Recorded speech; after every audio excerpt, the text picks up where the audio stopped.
I deserved to be ghosted after I turned our argument into content for my friends.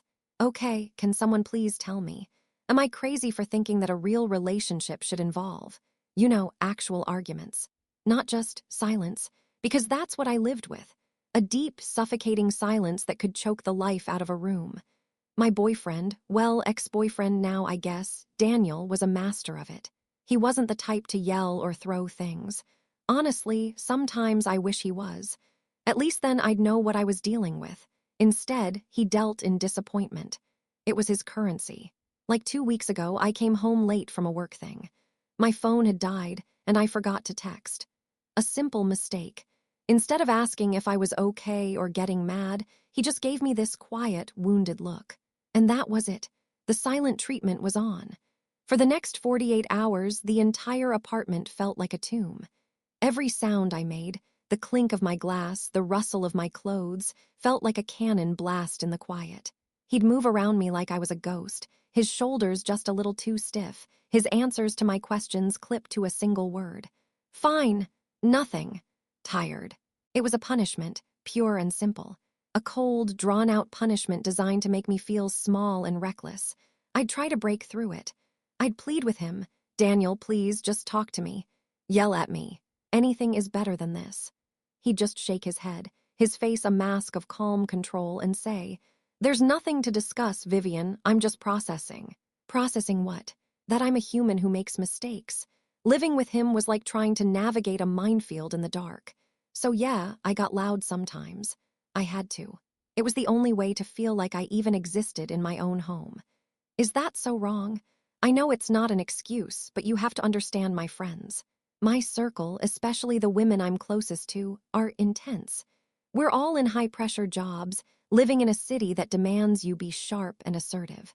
Our happy hours weren't just for gossip. They were strategy sessions for life, held in loud, crowded bars where the clinking of glasses felt like the sharpening of swords. And a big part of that life was navigating our relationships. Becca was the undisputed queen of our group.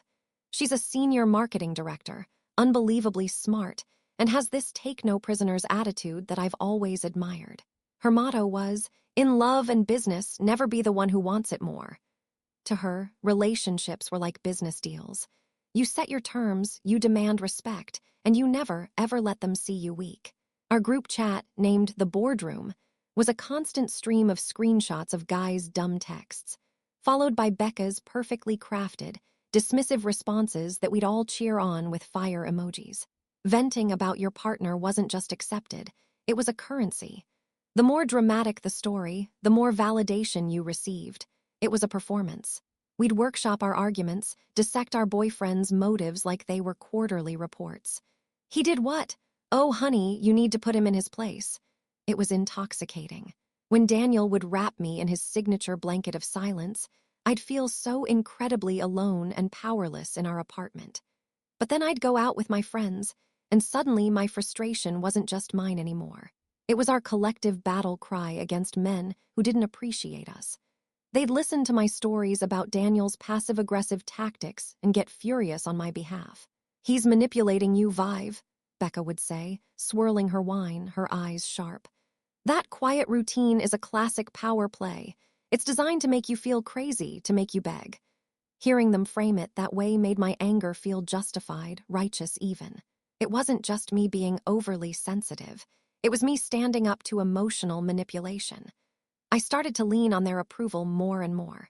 Their outrage became a substitute for the connection I was missing at home. I found myself subtly embellishing the stories, making Daniel's silences seem a little colder, his actions a little more calculated, because a more villainous Daniel made me a more compelling heroine. Their collective anger was a warm blanket, and I started to see my relationship through their eyes, not as a partnership to be nurtured, but as a power struggle to be won. The goal was no longer peace, it was victory. The final fight, the one that ended everything, started over something so monumentally stupid I can barely stand to think about it now. Books. It was about the way I put his books back on the shelf. Daniel is a librarian, not just his job, but his entire personality. His books are organized by a system so complex only he understands it.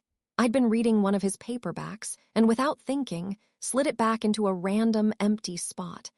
I knew my mistake the second I saw his face. He didn't say a word. He just stood in front of the bookshelf, his back to me, and let out a very quiet, very controlled sigh. That was it. The silence descended again, thicker and heavier this time. It lasted for 2 days. 2 days of him being a polite, distant roommate. 2 days of my apologies being met with a tight-lipped nod. By the evening of the second day, I was vibrating with rage. I felt like a child being punished, and I couldn't take it anymore. I followed him into his study, where he was sitting at his desk, pretending to read. "Are you ever going to speak to me again, Daniel? Or is this it? Is a misplaced book a capital offense?" He slowly placed his bookmark in his page and looked up at me, his expression utterly blank. "I just need some space, Vivian." Something inside me snapped. The frustration, the loneliness, the feeling of being constantly judged, it all boiled over. I screamed at him. I called him a cold, unfeeling robot who cared more about his stupid books than about me. And he just sat there, taking it. His lack of reaction was like gasoline on a fire. Defeated and furious, I stormed back into the living room, grabbed my phone, and immediately video called my friends. Becca answered first, her face popping up on my screen, a glass of wine in her hand. The others joined in seconds. Seeing their faces, ready to be my jury and my cheerleaders, was like a shot of adrenaline. I launched into the story, painting Daniel as the villain, the cold-hearted monster who was torturing me over a book. They ate it up. "Unbelievable," Chloe chimed in. "He's literally punishing you." Fueled by their support, I felt a reckless surge of power. "Right," I said, my voice rising. "It's insane. You know what? I'm convinced, if he really loved me, he should be able to handle me yelling at him. At least it shows I'm passionate. It's better than him acting like a goddamn corpse." A wicked idea, born from the toxic need for their approval, took hold. "Hold on, guys, watch this," I said, a manic grin spreading across my face. I ended the video call, switched to my camera, and hit record. I propped the phone against a lamp, making sure I was perfectly in frame, a righteous warrior in my own living room. Then I performed. Looking straight into the lens, I repeated my declaration, but this time with more theatrical flair. "Let me be clear. If a man truly loves you, he should be able to take your anger. He should be able to withstand you screaming at him, because that passion comes from a place of love. It's infinitely better than his cold, dead silence." I stopped recording, watched the clip back with a sick sense of satisfaction, and immediately sent it to our boardroom group chat. I added the caption, "The Queen has spoken. Am I wrong, ladies?" My phone immediately buzzed with fire emojis and YASSS Queen replies. In that moment, surrounded by the digital glow of their validation, I felt completely, utterly invincible. I had won. That night, Daniel didn't seem any different. When he finally came out of the study, he just quietly made himself a sandwich, washed his plate, and went to bed. He said, "Good night, Vivian," in that same infuriatingly neutral tone he'd been using for 2 days. I remember feeling a smug sense of victory, thinking my outburst had finally broken through his wall, even if he wouldn't admit it. I slept soundly, wrapped in the warmth of my friend's validation. The next day, I went to work feeling lighter than I had in weeks. I reread the messages in our group chat during my lunch break, smiling at the praise. Becca had even replied, "This should be embroidered on a pillow." I felt powerful, like I had finally cracked the code of our relationship. But when I got home that evening, the apartment was wrong. It was the silence again, but it wasn't Daniel's punishing silence. It was an empty silence, a hollow one. The air was still. I called his name. "Daniel, I'm home." Nothing. I walked into the living room. Everything looked normal at first. But then I noticed the small gaps.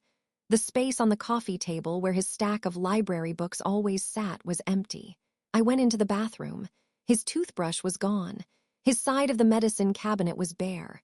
A cold dread, sharp and sickening, started to crawl up my spine. I ran to our bedroom. His closet door was ajar. All his clothes were gone. The hangers were neatly pushed to one side. His shoes weren't by the door. His laptop wasn't on the desk. Even the ugly, misshapen mug he drank his tea from every morning was gone from the kitchen cabinet. And the final, brutal confirmation. The little succulent he'd kept on the kitchen windowsill for 3 years, the one he meticulously watered every Wednesday, was gone too. No note, no text, no missed call. I grabbed my phone, my hands shaking so badly I could barely unlock it. I called his number. It went straight to voicemail, not even a ring. My heart hammered against my ribs. I opened Instagram. I couldn't find his profile. I searched his name. Nothing. I tried Facebook. This content isn't available right now. He had blocked me. Everywhere. He hadn't just left. He had erased me. In the span of a few hours, he had surgically removed himself from my life with a terrifying, silent precision. There was no argument, no confrontation, no dramatic exit. He had just vanished. The man who lived with silence had used it as his final weapon. For the first few hours, I was just in a state of pure animal panic. I called him probably 50 times, each call a direct flight to his voicemail, my own frantic messages piling up in a digital void. I paced the apartment, the empty spaces where his things used to be screaming at me. My brain couldn't process the totality of it. People don't just disappear. Not like this. There had to be a mistake. Finally, my panic curdled into a desperate need for answers.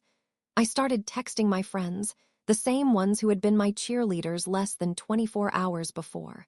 My first text was to the group chat. "Guys, I think Daniel left me. He's gone. Everything's gone. He blocked me."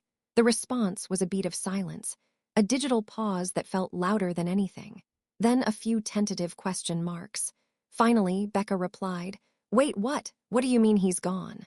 I tried to explain, my thumbs fumbling over the screen. But as I typed, a new, horrifying thought began to dawn. The video. Oh God, the video. Just as the thought solidified, I got a private message from another friend in the group, a woman named Maya. She was one of our mutual friends. Her long-term boyfriend, Sam, was one of Daniel's closest friends. Her text was hesitant, laced with an excruciating awkwardness. "Hey, Vive. This is really awkward. Sam is with Daniel right now." My blood ran cold. I typed back instantly. "What's going on? Is he okay? What did he say?" Maya's reply took a few minutes. I could almost feel her reluctance through the screen. "Vive! Sam saw my phone last night. He saw the group notification and he saw the video you posted." A new message popped up before I could even process the first one. He sent it to Daniel. The world tilted on its axis. It wasn't about the books. It was never about the books. It was about me, standing in our living room, turning his pain into a performance for my friends. I had taken our private, ugly moment and broadcast it for likes and validation. I had humiliated him in the most profound way imaginable. My frantic energy shifted. I needed my friends. I needed Becca's sharp, confident advice. I called her. She picked up on the fourth ring. "Becca, you won't believe what happened," I sobbed into the phone. But instead of the usual righteous anger on my behalf, there was just an uncomfortable silence. "Oh, wow, Vive," she finally said, her voice strained. That's really intense. What do I do?" I pleaded. "Honestly, I don't know," she said, and the distance in her voice was like a slap. "That video was a lot. This is really between you two. I don't think we should get involved." The same words came from Chloe, and then from Maya. The friends who had egged me on, who had cheered for my queen moment, were now backing away slowly, their hands up in surrender. They didn't want to be associated with the fallout.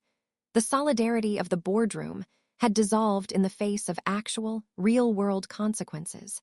I had played my part for an audience that was now quietly exiting the theater, leaving me alone on a dark stage with the mess I had made. The weeks that followed were a blur of hollow days and long, silent nights. The apartment felt cavernous, every echo a reminder of his absence. I tried to function. I went to work, I smiled at my colleagues, I ordered takeout. But underneath it all was a constant, low-grade hum of shame and disbelief. One Saturday, driven by a desperate need to feel something, anything other than the gnawing emptiness, I decided to clean. I started with the study, the room where we'd had our last, fateful confrontation. I emptied the drawers of his old desk, throwing away stray paperclips and dried-up pens. In the back of the bottom drawer, tucked beneath a stack of old utility bills, my fingers brushed against a crumpled piece of paper. I smoothed it out on the desk. It was a receipt from a high-end jewelry store, dated about a month ago. My heart stopped. Stapled to the receipt was a small, folded piece of drawing paper. I unfolded it with trembling hands. It was a sketch, a rough but detailed drawing of an engagement ring. A simple, elegant band with a small, bezel-set sapphire, my birthstone. In Daniel's neat, architectural handwriting, there were notes in the margins. "Vintage feel," one said. "Low profile so she won't catch it on things at her lab." He had been planning to propose.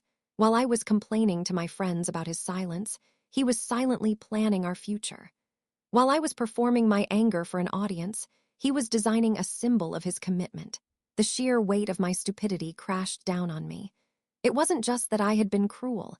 I had been cruel to a man who was quietly, methodically trying to build a life with me. I sank to the floor, the receipt and the drawing clutched in my hand, and I sobbed until my throat was raw. Tonight, I'm out with Becca. It's the first time we've seen each other since that week. The atmosphere is strained, but we're pretending it's not. We're drinking expensive cocktails and talking about work, about anything other than Daniel. She raises her glass. "To moving on," she says, giving me a supportive, if slightly forced, smile. "Honestly, you're better off. You need someone who can handle your fire." I force a smile back, clinking my glass against hers. "Fuck him," I say, my voice louder than I intend it to be. "I don't need a man who runs away at the first sign of trouble. If he can't handle a few angry words, he doesn't deserve me." The words sound strong, practiced. They sound like something Becca would say. But as I say them, my other hand is under the table, gripping my phone. In my purse is the crumpled receipt, which I now carry with me everywhere, like a religious relic. And under the table, hidden from view, my thumb is tracing the smooth, worn edges of that little piece of paper, over and over, until the drawing of a future I destroyed is the only thing that feels real.